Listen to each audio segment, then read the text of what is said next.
这个检察官第一次接受政治贿赂，显得格外拘谨，最终在小妹热情似火的服务下打消了那颗不安心。完事后的检察官拿着一张赌马票走到前台兑换了赌马奖金，可这看似双赢的检察官最终也难逃黑帮的摧残。时间来到1992年，当时韩国民主选举盛行，熊哥是釜山市的一名议员，他四处演讲为自己赢得选票，并告诉市民要看好自己手中的土地使用权，承诺只要自己当选成功，就一定要停止一切不利于人民70道明的开发建设。在他巴巴一顿忽悠下，得到了公众的大力支持。就在熊哥沉浸在当选国会议员的喜悦中时，首尔的政客们聚在一起商量，为了保住手中现有的权力，计划利用釜山市开发项目来募集巨额选举资金。老朴是釜山黑白通吃的房地产商，他们想利用老朴的势力来完成这一计划。老朴虽然表面答应合作，但内心早已盘算好自己的小九九，那就是当选的釜山市议员必须是他的心腹。政客们虽然100个不爽，但为了选举经费，最后也只好同意。晚上刚参加完庆祝活动回到家的全海雄发现一群混混在家闹事，熊哥立即上前阻止，却被狠狠一顿胖揍。原来釜山黑手党东城帮老大刀哥在得知熊哥被除名后，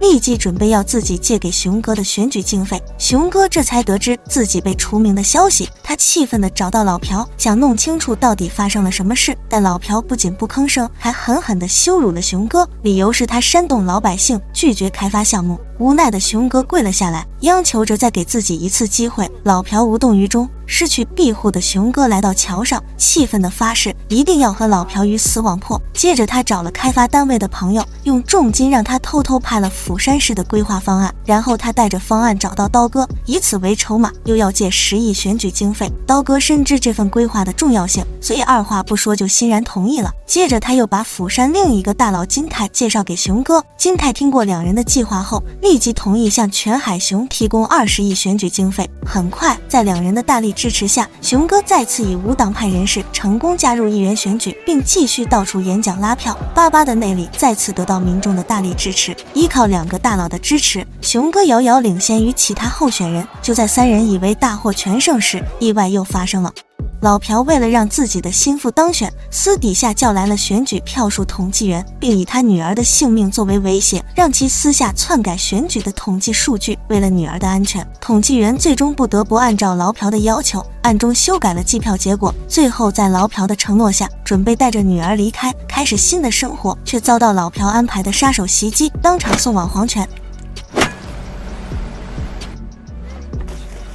很快就到了公布票选的日子，熊哥和他的伙伴们十拿9稳的准备迎接胜利，却被现实狠狠地打了脸。熊哥的票数远远落后于其他候选人，但祸不单行，为了彻底打败熊哥，老朴又找到负责规划的官员，逼迫他秘密修改了城市开发规划。很快，政府在新闻发布会上公布了城市发展项目的规划图。金泰看到自己手里的规划图和熊哥提供的图纸完全不一样，直接让他赔得血本无归，不仅损失了200亿竞选资金，高价买下的土地也变成了毫无价值的荒地。于是他安排手下刺杀刀哥。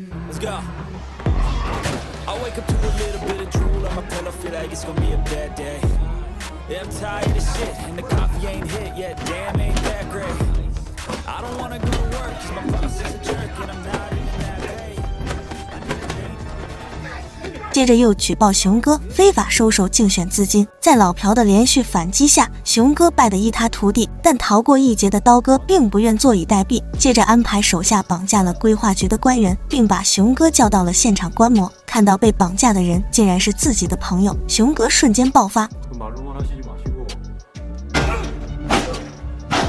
熊哥的愤怒就像暴风骤雨一样，直接把眼前的朋友打的跪地求饶，就连刀哥也不放过。好在被小弟们及时制止，熊哥这才恢复意识，直说刚才太投入了。看着霸气侧漏的熊哥，刀哥投以了赞赏的目光。回家后的熊哥思考了一宿，终于想通，只有破釜沉舟才能为自己赢得一条生路。次日，他就找到了一家主流媒体的女记者，交出了老朴篡改规划的证据，计划借助媒体的力量消灭老朴等人，揭穿他们利用城市规划和建设获取选举资金的阴谋。结果两人的谈话刚一结束，熊哥就又接到了金泰的恐吓电话，声称如果不还钱，就把他收受非法选举资金的证据交给检察机关。熊哥气坏了，心头的怒火再也无法控制，他马上找到了资深国会议员，在他的介绍下见到了这个案子的检察官，接着用重金收买了他，然后以拘押案件过多无法受理为由，直接给金泰赶了出去，又命令刀哥堵住了独自回家的金泰。见对情况不妙，金泰撒腿就跑，但很快就被刀哥的手下包围住。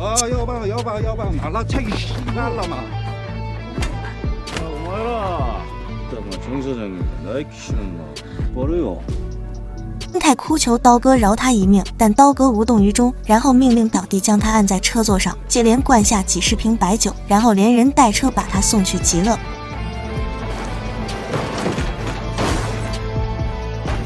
与此同时，当老朴在报纸之上看到自己篡改城市规划的消息后，勃然大怒，立刻反击，然后暗中向女记者施压，要求其停止报道。接着又找到熊哥请的议员前辈，让其以金泰坠亡为由，要他全力调查熊哥和刀哥。很快，二位大哥就被带回了局里。面对检方的指控，两人都予以否认，因为没有确凿的证据，最终都无罪释放。没想到，就在熊哥从警局出来之后，老朴又出一招杀手锏，私下约见了刀哥，计划陷害熊哥离间二人。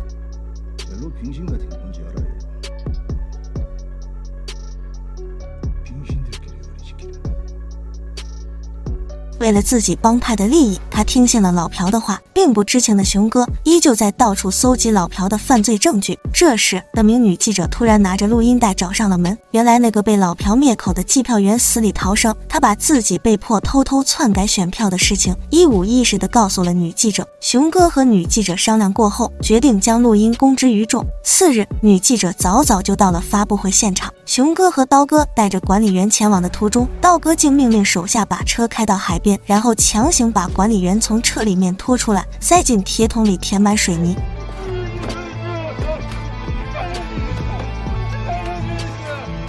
直接沉海祭了天，而熊哥也被绑着完全动弹不得。发布会上的女记者看到熊哥很久没有出现，于是急忙打电话询问，可是电话压根没人接。就在他火急火燎时，却被一群西装革履的人强行带走了。这边熊哥马上就要被刀哥制造的车祸现场所灭口。就在刀哥以为所有都结束了的时候，却发生了惊天逆转，被人背后一棒子送往了极乐。原来在老朴的暗中操作之下，出席发布会的政府官员把所有的犯罪事实都推到了刀哥身上，而手握老朴犯罪证据的熊哥，为了自己的政治前途和权力痴望，早已与老朴达成和解战略联盟。故事的最终，熊哥如愿以偿地进入了首尔政治家的社交圈，但他在人们心中早已不是代表平民的一员，而变成了一个不择手段的冷血政客。如果第一次看韩国电影，会觉得这个电影很敢拍，很炸裂，但你若是老韩影迷，你会觉得也就是一套中规中矩的正常输出，依旧是黑道黑，但政治更黑的道理。故事剧本很平，演员演技在线，有点剧情对不起演员业务能力问题的作品。好了，今天的故事就到这里，喜欢的小伙伴可以看看原片，您的点赞关注是大于每日更新的动力源泉，在此万分感谢，我们明天见喽。